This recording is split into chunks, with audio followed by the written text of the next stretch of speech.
Alright, welcome to the Dirty Casual Reviews. I'm your host, Vega. I'm Sean. And I'm David. So what we just watched, not even just half hour ago, was, as you can see on the screen, Sword Art Online. Ordinal Scale. The movie. That's right. So now we're gonna give you our thoughts about it. What we thought about it. Every little detail that we can bring out. Yeah. Exactly. So let's start off with the beginning here. So character-wise, what did everyone think of the characters? How were they represented and everything? Personally, I feel like they were trying to stick with the characters that we have known and seen throughout the series, so there was no out-of-character moments. They were true to their personalities, more or less. Yes. Honestly, I feel like my complaint about it is more pacing and story-based, but everyone else was pretty decently... Yeah, we can get to that. In there, kind of like... yeah, I mean, they were all the same characters. They were all the same characters, From if you've ever watched the series, you don't have an issue there. Like, yeah, you're gonna know exactly who everyone is. There's no differences, except for 3 to 4 new characters that are introduced throughout the series, which...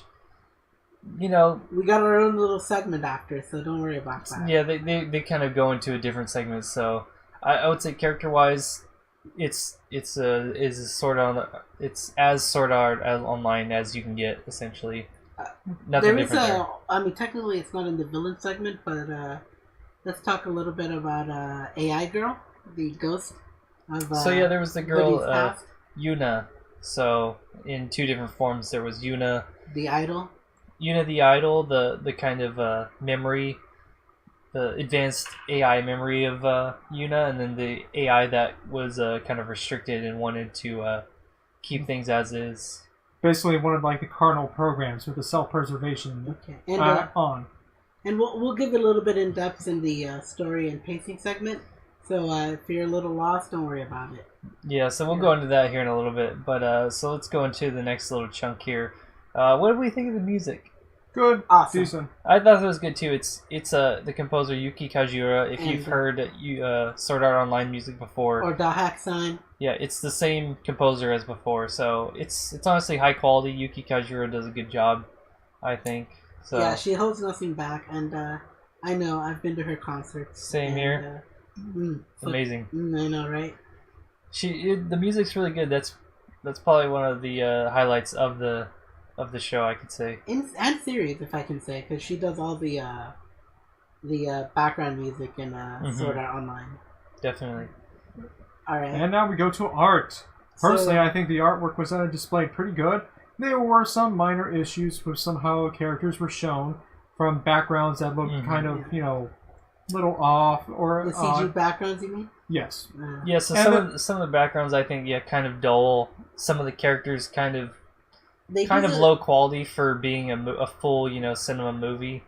They do the smart Hollywood thing where they focus in on the characters and they kind of blur out everyone else, but but it's a animated movie, so it seems a little bit more off. It's a little jarring. Yeah, once you know the technique, you can look past it, or if you don't know the technique and you're unaware of it, you can enjoy it. But yeah, if you've watched something like a ufotable, full-scale cinema movie, then that's going to be higher quality than what you're looking at here, essentially. Yeah.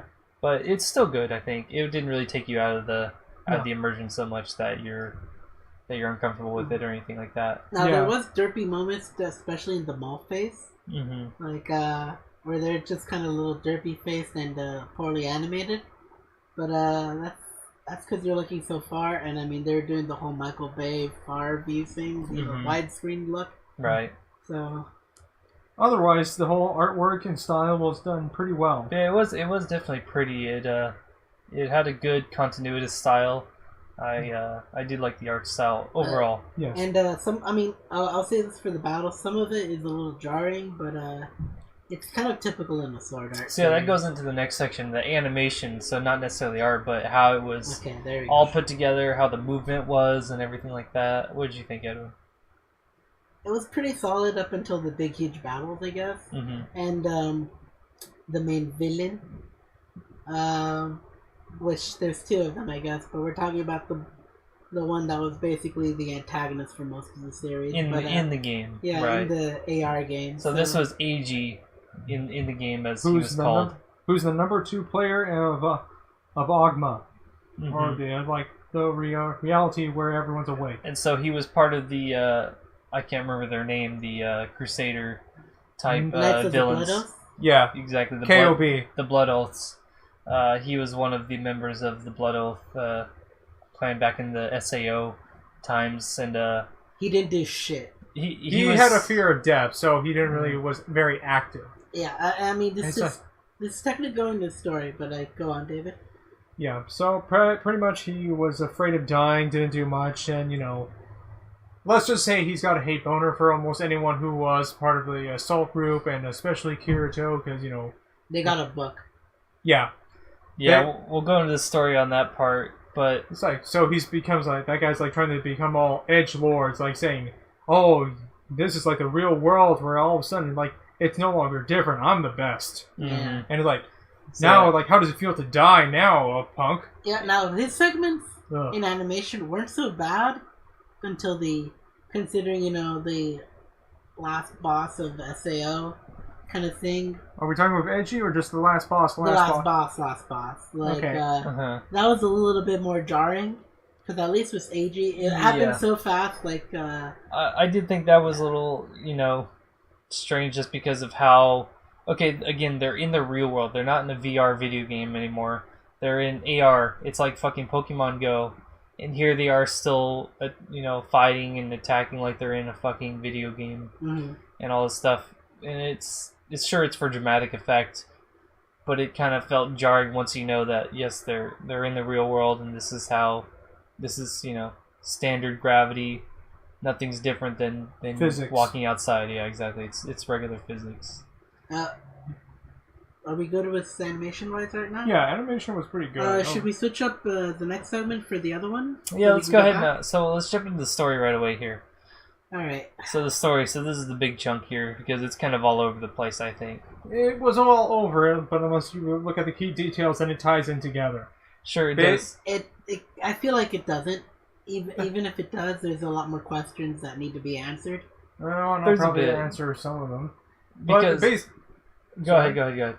Basically, the story talks about how there's this new full dive system where you're awake and conscious, and you can interact with the real world, and mixing the virtual world. So, like, the lines between the two is now getting blurry.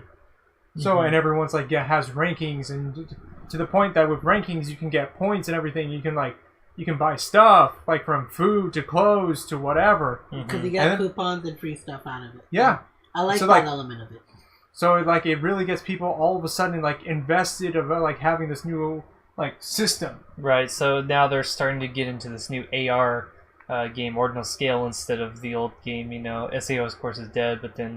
there's Elfenheim, there's Gale Gun, exactly. There's, like, all these other full dive systems. And they're starting to get out of those. Yeah, people are starting to, get out of the systems, and they're, like, go on to this new hype. Mm-hmm. Yeah, so, I mean, if anything, the food stuff and coupons are all just promotion to get people in the game. And basically, let's just get this real here. It's basically Pokemon Go, but you kind of, you put your body in there. You attack monsters without your phone. Instead you have a headset, and you're kind of doing these raid bosses together. Yeah, you could be fighting with swords or guns or whatever. But imagine the same concept, that you go to a place with, a bunch of people at a certain time, and you fight these bosses, and then you level up, or rank up rather. Mm-hmm.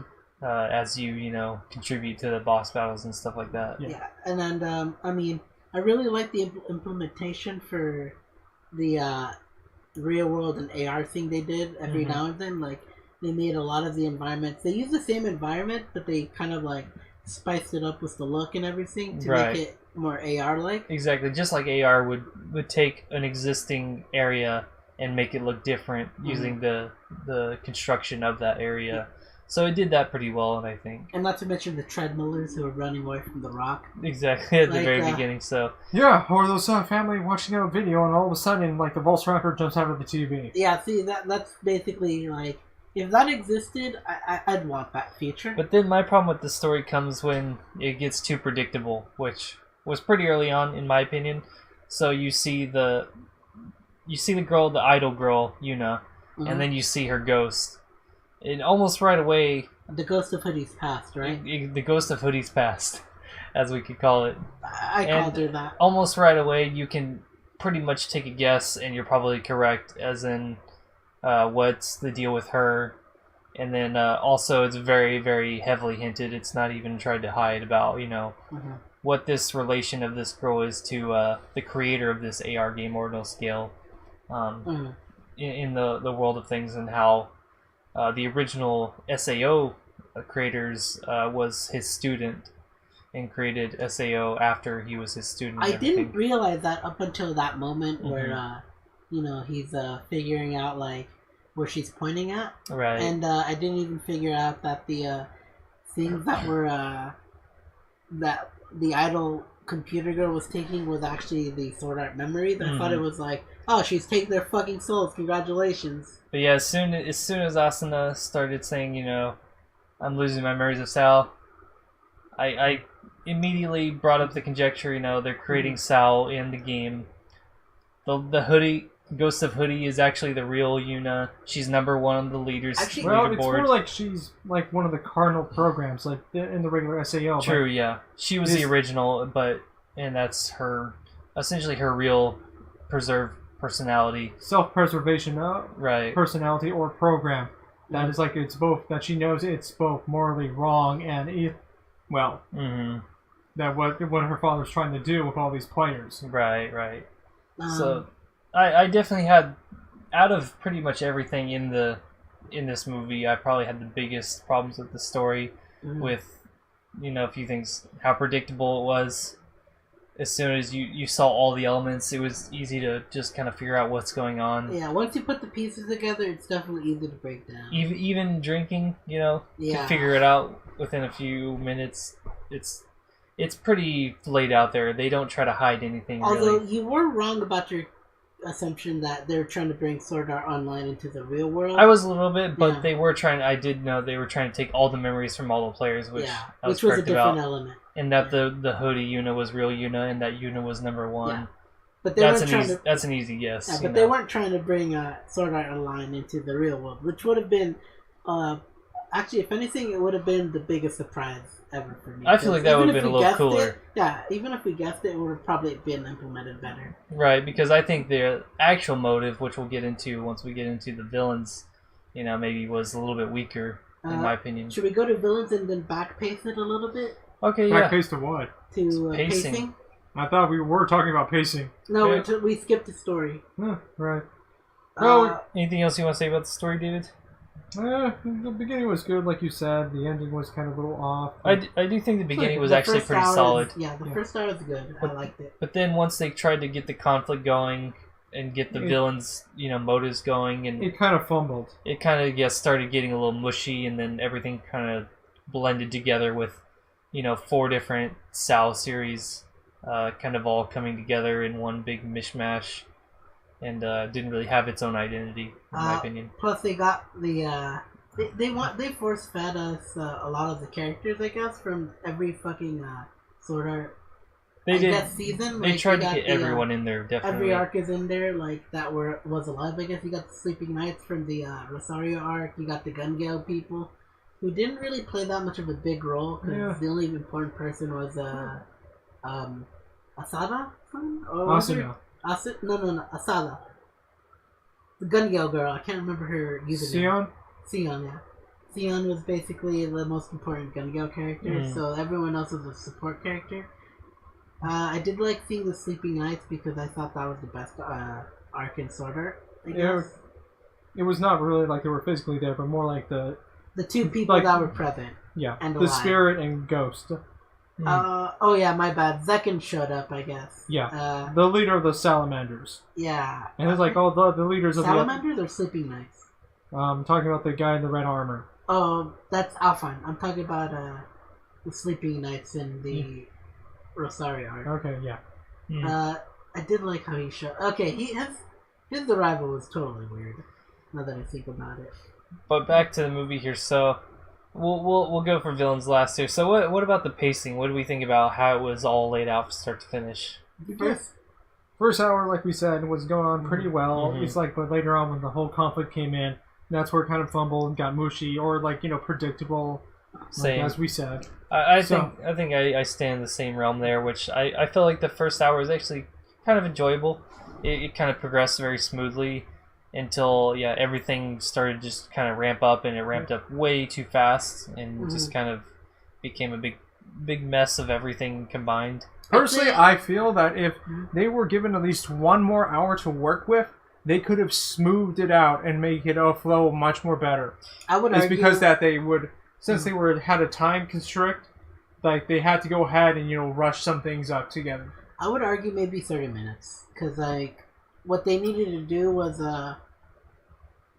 that's kind of a key little scene, especially with after literally an hour in, where Asuna gets her memory stolen, is that it downplayed a little bit on where she's like trying to like play out that she's like losing she lost her memory, but she doesn't, she doesn't say anything, and then like she tells Kirito she lost her memory, and they go like maybe like 5 or 10 minutes into like trying to relive moments in the Sword Art game, like in different areas, and like it just brought down the tension of it, I guess. And then you're supposed to like automatically go back to oh gosh, everyone's memories are being taken away, so you should feel this ramped up for it, but you're already brought down. I see what you mean with that, yeah. So like, I definitely think it had like a slow point there once the conflict should have been ramping up, and that probably brought about the mismatch at the end, where it just sort of ramped up all of a sudden at the end, where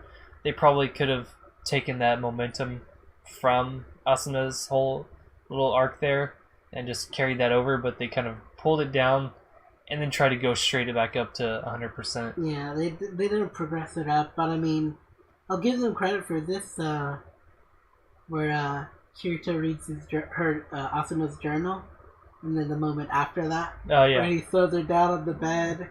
We were all hoping for it. Yeah. Honestly, he's my boy there, at least, just because... I might hate him, but at least he got that. He's got a good woman with him. I'll give him that. And, I'll give him credit for actually trying his best to be number one, but that's also a problem with the pacing, because he immediately became like number 9 in like exactly, so a flash of a moment. Basically within probably 6 or 7 minutes, movie time, he went from rank like 60,000 to number 9. I think 2 minutes. Yeah, we kind of talked about this earlier. Yeah, it was very fast. Like, it was uncomfortably and fast. And you don't get any sense of how long it actually took in the real world there. Yeah. Like, they don't tell you how many days have passed. They don't tell you if it's one day. They don't tell you if it's a week. They don't tell you if it's a month. It just all of a sudden he kills something and now he's ranked 9. I remember Kirito's cousin / sister, not sister. What was her name? Sugoi. Sugoi or Leafa, Leafy in the game. Suguha, isn't it? Suguha, yeah. Yeah, Suguha or Just go with Leafa. Suguha? Uh-huh. Alright, Suguha ended up saying that she'll train Kirito, so like to get him back into shape, but you don't see that. Yeah, she just disappears after the first She just mentions it. You actually don't even really see her again throughout the entire show after the first 20 minutes, Until the raid boss. Until the very end. Level 104, I guess. Exactly.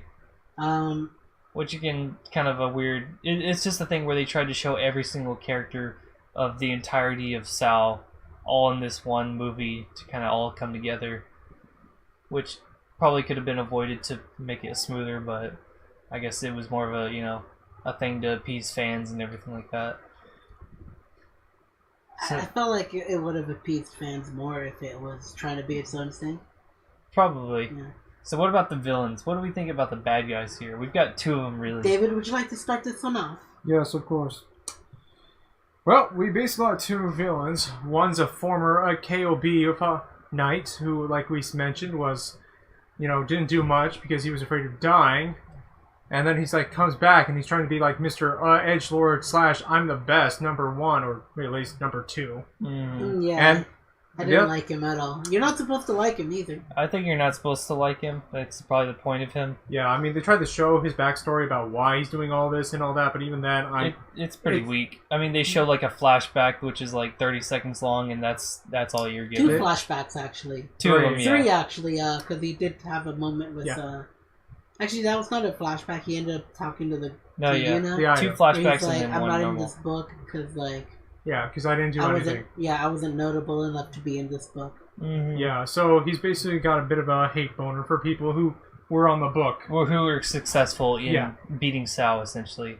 Or helping to beat Sao. Yeah, who are the top guilds who helped clear the game, basically. Yep. So he goes around and like he's like basically PKing them in real life.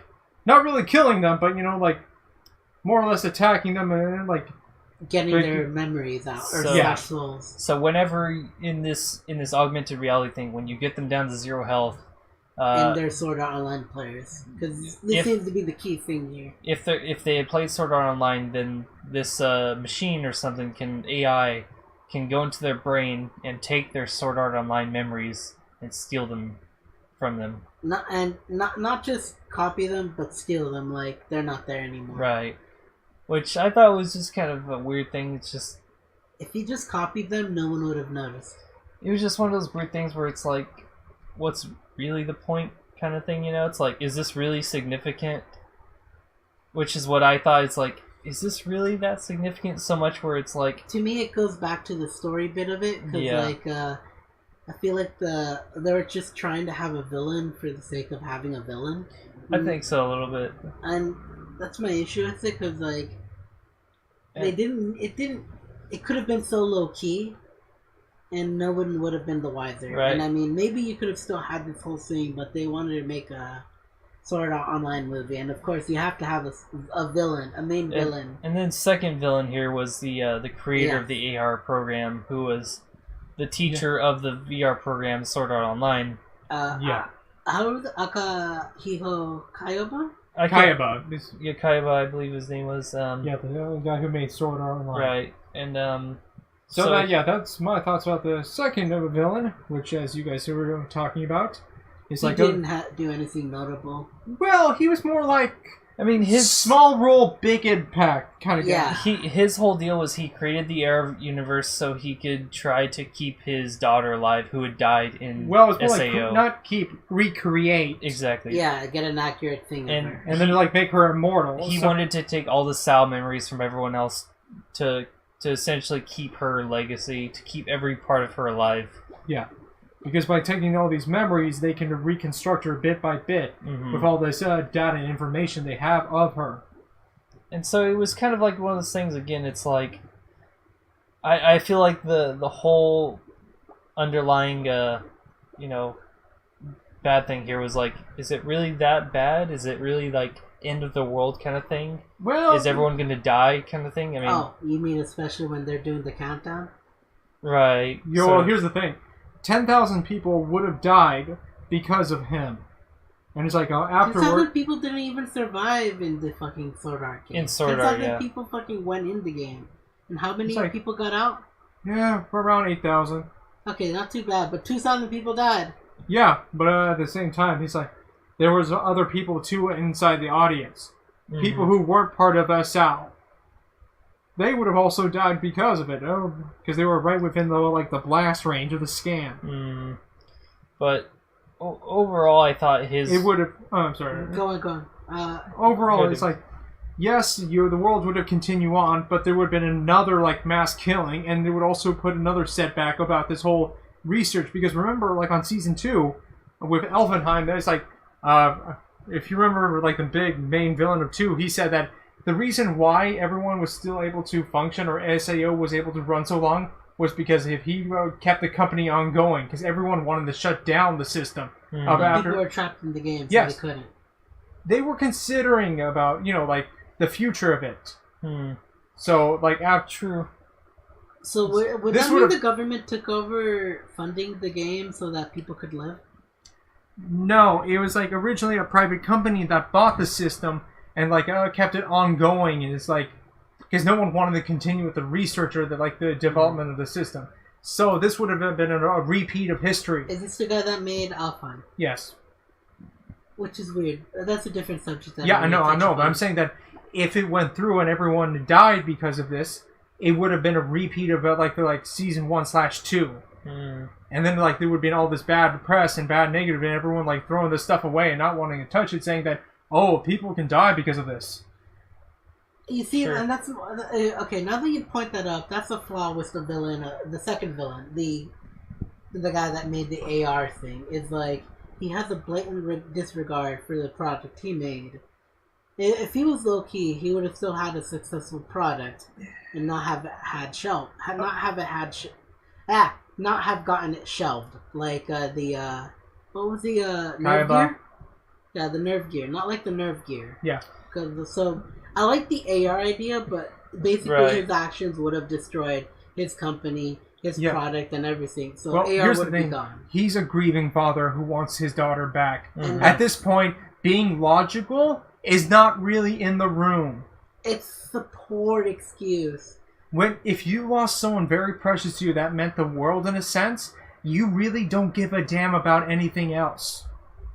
And until you're at that moment, until you are literally at that moment, you can't really go ahead and diss him for doing that. Yes and no. It's like, as a human being, yes, it's easy for us to say that he was wrong and what he's doing is bad. But as a grieving father, I'll put it this way. I felt like he was way too rushed to try to get his daughter back. He wanted the surefire way of making sure that he can bring her back as close as he can, and also making sure that she cannot die.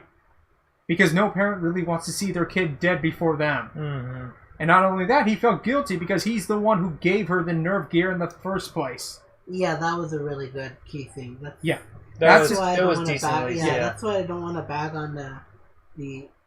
I guess the main antagonist, not even the fucking douchebag kid, but he's technically the main antagonist. True. Yeah. But he's the mastermind, essentially. Yeah. The mastermind had one fatal flaw, and that was like he was way too rushed to try to get his daughter back, because I guess the game only happened 2 weeks time. Pretty much, yeah. I mean, I think it was going on for about at least less than a few months. Yeah, it'd been going on for a while, but then probably the entire series, the movie takes events, place in 2 weeks. It's probably about 2 weeks if I had to guess. Yeah, I'm pretty sure he was probably strapped for time as well, and it's there was a successful product, and he wanted his daughter back. People used his product. He would have gotten the end result without going the whole route. I think villain. I'm going to go ahead and side with him right now and try to defend him by saying that there was probably a good reason why he couldn't just say copy people's information and keep them sane or not lose memories, because it probably would have to be much more intrusive and much more time consuming. And then it's if he did that, people would have started noticing and started asking questions. Mm-hmm. And what he's doing may not be illegal, but it may be immoral. Okay, technically that's more illegal because you're doing damage to your audience. True. So it's definitely it's one of those things there's no real way to tell how good or bad it really is, because it's so garnished in fantasy where you don't know if he could have done something better, if he could have done something worse, kind of thing. Yeah. It's it's just one of those things where you kind of just have to take it in stride. Yeah. So let's kind of finish up here. What does anyone have any final thoughts about it? What you thought about it overall? The villain, which is the number 2 player, was a dick, and I really didn't feel sorry for that guy at all with what happens to him. Yeah. My only regret was that he didn't get much more of an ass whooping. That's what I was. My only regret was I wish there was. Honestly, I feel like he should have had a little bit more of a fight to him before he ended up going. Maybe give a little bit more flashback to his character in those final moments. That's true. He didn't really have much character. You're supposed to hate him because apparently, there was some kind of connection between him and Yuna, but the idol girl. Yeah, the idol daughter. Daughter girl. But they didn't show it. All he was doing was, he was obsessed with keeping her alive and everything. But they didn't explain why. Explain his connection to her, why he cared about her, that kind of stuff, which I thought was kind of a weak point, where it was why did he go to this extent to keep her memory alive, Yeah. Well, frankly, this is why I said that we should, if they had at least about more than 30 to an hour minutes to add to this movie, they probably could have fleshed out all this whole story and make it not feel so rushed. Or, possibly, yeah. fumble at the very end. They did fumble a lot, but I mean, like, they did want to put those slice of life elements into it. They and did, yeah. Like I said, the 6 to 10 minutes of like Asuna trying to relive her SAO memories in futility.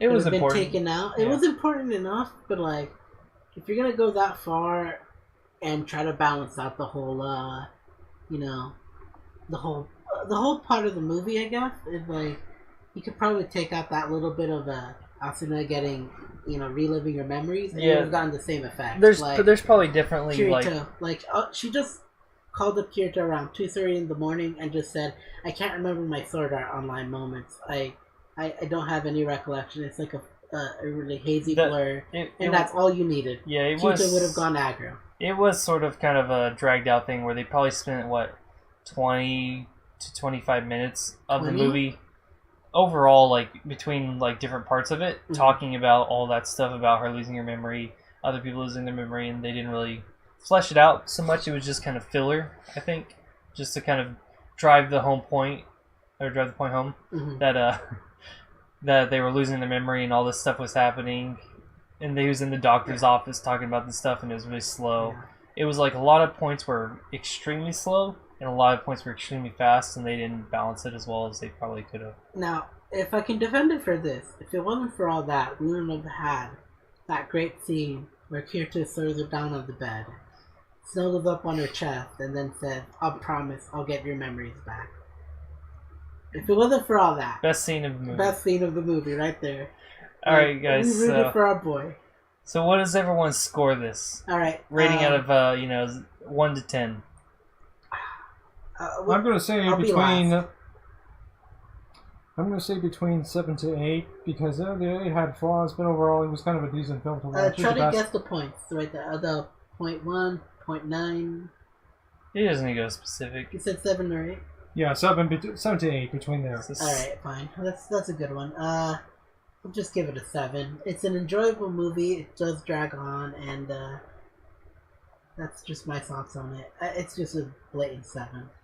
I would give it a 4 because anything that's a 5 or above is something I would watch again. 4 is the point where I would never watch this again, and I would never care to think about it again either. Well, you see, I wouldn't reread a C-level project. But see, I grade it from actual, a 5 is an average. That's the middle point.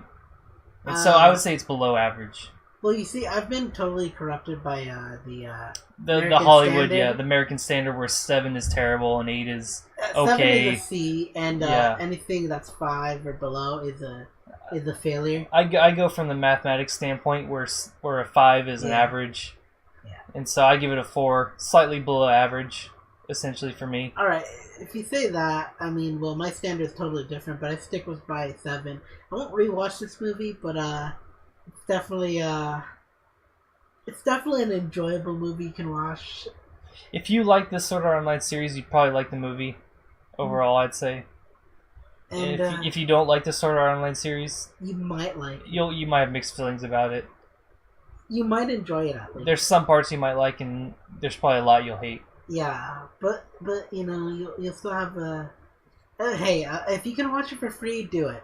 I feel bad for the people that actually went to go pay for this movie, because I heard they had a 480p quality of it in theaters, IMAX. Yeah, so unfortunately for you guys who paid $15 to see it in theaters, I'm sorry for you, but if you can see it for free, please do. Especially in Blu-ray quality. Exactly, free in Blu-ray quality. That's what we've got here. So, and so I think that's it for us.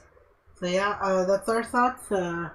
Honestly, we'll bring another review sometime maybe next month. Hopefully, we'll get these more often. Soon. Check these movie reviews or maybe anime reviews, whatever we can do. Yeah. If anything, honestly, Sword Art Online is definitely what I expected, and I got a little bit more out of it. Not a mile out of it, but a little bit more. So, what's our closing thoughts here? Until next time. Hold on. I got a closing thought here. Reiki Kawahara, you're still a shit writer.